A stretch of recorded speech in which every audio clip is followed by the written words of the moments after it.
Hi, I'm Ornitha Danielle, and I am at the 3rd Annual Book Festival. Standing with me is Miss Karen, and she is going to tell us a little bit about these wonderful books that she has on her table and what brought her here. Okay, I came here because I'm from Nashville and I just wanted to come and I want to promote literacy and particularly in the African American community. One of my books here is called A Reflection. It's a decade by decade examination of Black life over the last 100 years from 1909 to 2009.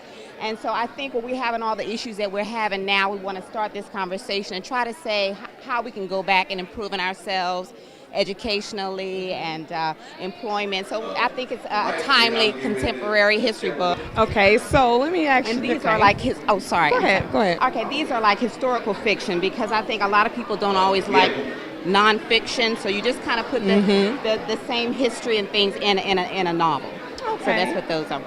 So what made you decide to pick up the writing bug? I mean, was it always there? Or? Well, I always wanted to be a writer, but then I thought, well, you know, I can't make a living as a writer. So I've been in research, medical research all my life, and I went back to do like a doctorate in education. And so I got into the writing and the writing and the reading and the writing, and then I started with this history book here. And then people said, well, maybe you should write something where those people that don't really like to read nonfiction, and that's how the others came about. And so now I'm just hooked.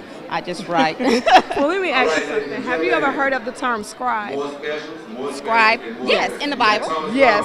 So I'm just going to tell you like this. So you know that going back doing historical documents and genealogy, just kind of researching, you know, that's part of what we were called back then, or scribes, you know. And when I found out about the term, it just kind of blew my mind because it was like we actually have a foundation because our writing comes from way back during that time, you know. So it's like we actually have history. Yes. And I think the young people don't really know the history. My daughter, I really want to do it for my daughters because they don't know the history, and it's like, are you serious? My children? So, you know, I can't have that. So you just kind of put it there because they have to have the foundation, and I think sometimes we behave in certain ways because we're not proud of who we are. And so we have plenty to be proud of. So you just put it out there, and I hope that it can just start us to kind of moving in a positive direction. Well, I thank you so very much for sharing, and I would love to read this. I'm a reader too, and a writer, so just to go back 100 years.